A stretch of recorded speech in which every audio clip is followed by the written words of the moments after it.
tapi karena kegagalan itulah saya berhasil. Ya, makasih Nisa. Selanjutnya coba Abel dibaca. Thomas Alva Edison, penemu lampu listrik. Semasa di sekolah, ia pernah dikeluarkan dari sekolahnya karena dianggap tidak dapat mengikuti pelajaran di sekolah. Thomas kecil bermasalah dengan pendengarannya. Ia harus berusaha lebih keras dari teman-temannya yang lain dengan belajar sendiri di rumah dan membantu ibunya yang miskin. Dengan belajar sendiri di rumah, Thomas membaca banyak buku yang memacunya melakukan berbagai macam percobaan di bidang sains.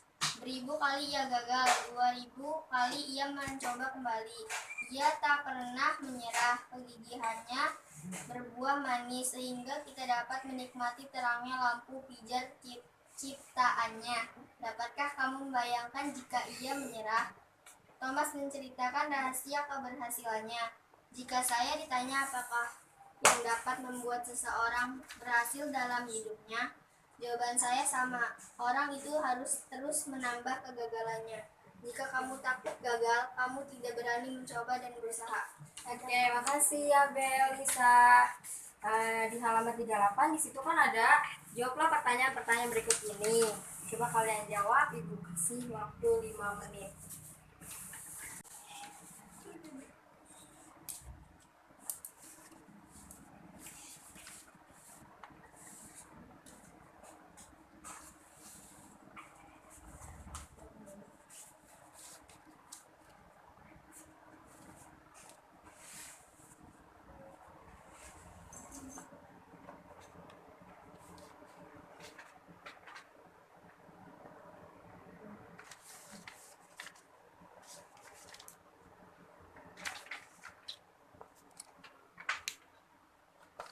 Sudah selesai? Sudah. Coba nomor 1, Abel. Apakah mimpi Michael Jordan dan Thomas Alva Edison? Mimpi Michael Jordan menjadi pemain basket dunia. Mimpi Thomas Alva Edison menjadi penemu lampu listrik. Benar? Nah, Nomor 2, Nisa. kegiatan apa saja yang senang dilakukan oleh keduanya? Basket dan penemu lampu listrik. Yang nomor 3, Tantangan apa saja yang dihadapi Michael Jordan dan Thomas Alva Edison untuk meraih mimpinya? Michael Jordan pernah gagal masuk tim basket sekolahnya. Thomas Alva Edison pernah dikeluarkan dari sekolahnya. yang nomor 4 coba Nisa. Bagaimana cara mereka menghadapi kegagalannya? Usaha keras dan berlatih. Ya, jadi jawabannya benar semua ya. Sekarang kita buka halaman 40. Ada yang mengamati. Denny yang berbadan kecil sangatlah gesit dan tangkas. Dayu yang gemulai pandai menari. Lihatlah Siti yang lincah, sungguh sigap gerakannya. Lani yang senang berolahraga pun sangat bugar. Penampakan luar mereka sangatlah beragam, namun semuanya memberikan manfaat. Perhatikan gambar berikut, coba diperhatikan. Coba Mbak Abel dibaca. Negara Indonesia yang terletak di titik persilangan antara berbagai bangsa menyebabkan beragamnya ras yang ada di Indonesia. Ras berkaitan dengan ciri-ciri fisik atau ciri tubuh. Setiap suku di Indonesia mempunyai ciri fisik yang berbeda. Masyarakat yang tinggal di Pulau Papua dan Pulau Aru merupakan satu kelompok ras yang berbeda dengan kelompok lainnya. Kelompok masyarakat Sakai dari Riau, suku Kubu dari Sumatera Selatan, suku Tamuna dari Pulau Muna, masyarakat Enggano di Bengkulu, dan masyarakat Mentawai memiliki kemiripan satu dengan yang lain. Masyarakat Batak, Toraja, dan Dayak ada dalam kelompok ras tersendiri. Demikian juga dengan kelompok masyarakat Madura, Jawa, dan Bali memiliki ciri fisik yang hampir serupa. Sudah di sini Ibu punya media buku tentang suku dan kebudayaan. Yang pertama di sini ada yang tahu dari mana? Papua. Dari Papua. Suku Papua adalah, coba Nisa dibaca. Suku Papua adalah pulau yang terletak Maju aja.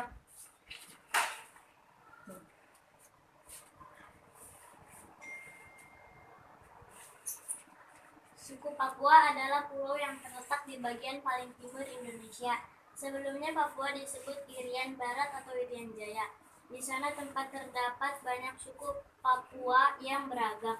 Sekitar ratusan suku ada di sana. Selain terhadap banyak suku yang mendiami di Papua, Papua juga terkenal dengan kekayaan alam yang terpendam di dalamnya. Keindahan alam Papua juga bak surga dunia yang sangat mempesona, khususnya suku Papua yang banyak dan mempunyai ciri khas sendiri. Ras yang dimiliki suku Papua adalah jenis ras dengan berkulit hitam atau disebut ras Melanesia, ras paling tertua atau ras Negroid. Oke, makasih Lisa. Terus selanjutnya di sini ada rumah adatnya. Rumah adatnya yaitu Papua dinamakan Honai. Honai merupakan rumah adat Papua yang dihuni oleh suku Dani. Rumah tersebut terdiri dari 2 lantai, yaitu lantai pertama sebagai tempat tidur dan lantai kedua untuk tempat bersantai. Terus makan dan mengerjakan kerajinan tangan. Pintu Honai amat kecil, tanpa jendela dan atapnya terbuat dari rumput lalang. Honai terbentuk seperti jamur dengan ketinggian sekitar 4 meter. Rumah itu luasnya sekitar 12-16 meter. Selanjutnya ada ini, tahu dari suku mana? Batak. Suku Batak. Coba Abel dibaca. Suku Batak merupakan salah satu suku bangsa terbesar di Indonesia. Kebudayaan suku Batak memiliki adat keras. Keras di sini maksudnya dari segi gaya bicara yang selalu menggunakan suara keras seperti orang yang tengah marah serta juga gaya bicara yang ceplas-ceplos. Ras Melayu Mongoloid yang terdiri dari 2 golongan ras Proto Melayu atau Melayu Tua. Makasih, Abel. Lalu di sini ada rumah adatnya. Rumah adat Batak di daerah Sumatera Utara namanya rumah Bolon atau sering disebut dengan rumah Goga. Terdiri dari beberapa jenis yaitu Batak Toba, Simalungun, Karo, Mandailingi, Pak-Pak, dan Angkola. Selanjutnya ada suku dari mana ini? Yang tahu? Jawa. Jawa. Suku Jawa di Yogyakarta terkenal dengan kearifan lokal yang masih mempercayai hal-hal mistis dan kesakralan adat budayanya. Selain Yogyakarta, suku Jawa juga mendiami hampir seluruh bagian di Jawa Tengah seperti Kota Semarang, Magelang, dan lainnya. Kebudayaan suku Jawa memiliki kebudayaan yang menarik, salah satunya adalah wayang kulit. Rasnya itu Deutero Melayu atau Melayu Muda. Terus ada rumah adatnya.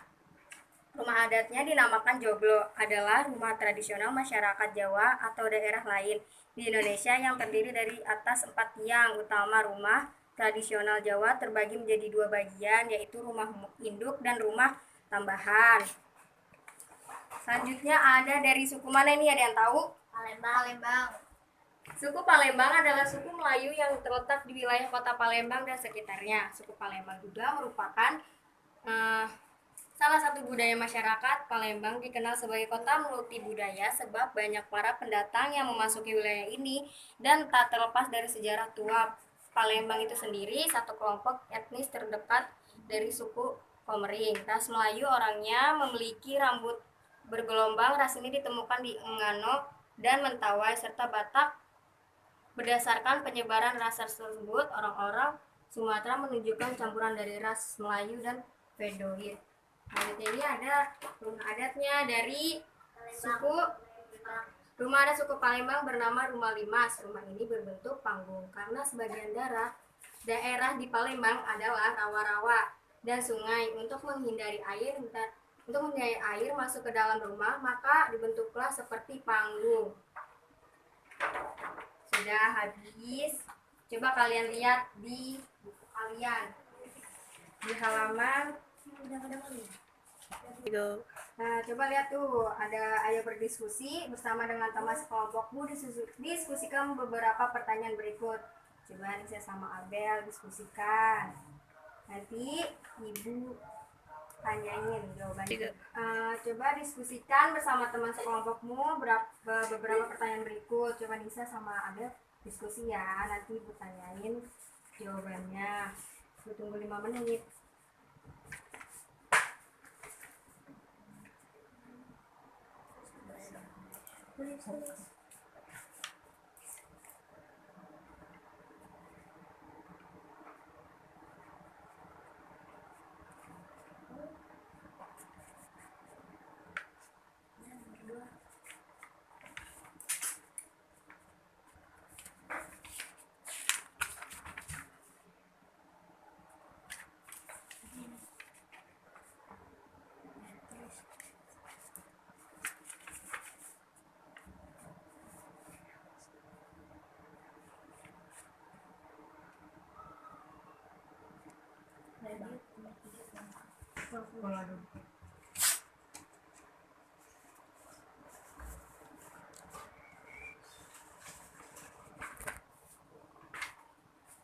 Sudah belum? Sudah.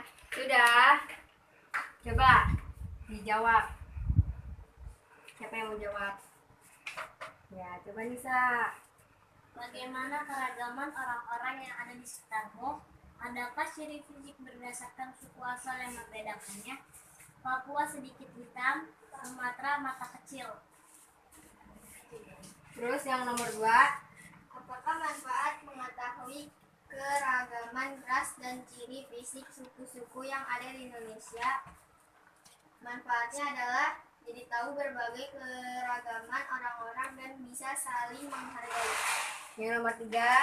Apakah manfaat mengetahui keragaman ras dan ciri fisik masyarakat di sekitar kita? Jadi tahu dari fisik mungkin bisa menilai dia dari. Coba di halaman 42 ada ayo membaca. Itu ada baca dan simaklah puisi berikut.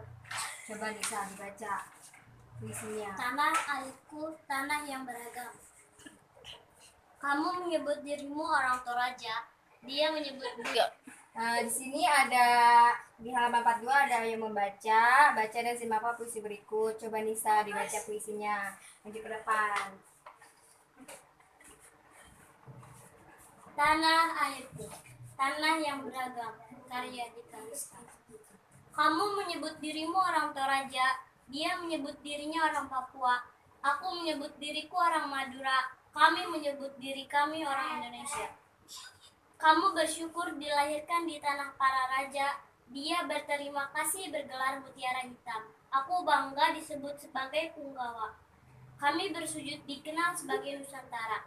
Tanah airku, tanah titipan para dewa. Tanah airku, tanah pusaka. Tanah airku, tanah yang beragam. Segalanya adalah untuk manusia Indonesia. Mari kita rawat Ibu Pertiwi ini. Mari kita sayangi jagat Nusantara ini. Mari kita pelihara pusaka ini demi kita bangsa Indonesia. Oke, duduk. Terima kasih Nisa. Jadi tadi ada puisi tanah airku, tanah yang beragam. Coba dibuka halaman selanjutnya, halaman 3. Di situ ada, nah di halaman 43 itu ada lakukan kegiatan ini secara berpasangan. Tapi itu buat PR kalian aja ya. Nanti ibu tanyakan minggu depan aku sudah selesai atau belum. Oke, sebelum ditutup tadi kita belajar apa aja ya? Suku Apa? bangsa. Terus Cita-cita. apa lagi?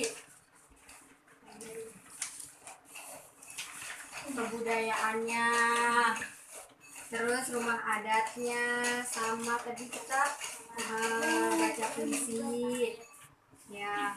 Sebelum ditutup kita ucapkan alhamdulillah Alhamdulillah. Hirobbil alamin. Sekian dari ibu, kurang lebihnya mohon maaf. Wassalamualaikum warahmatullahi wabarakatuh.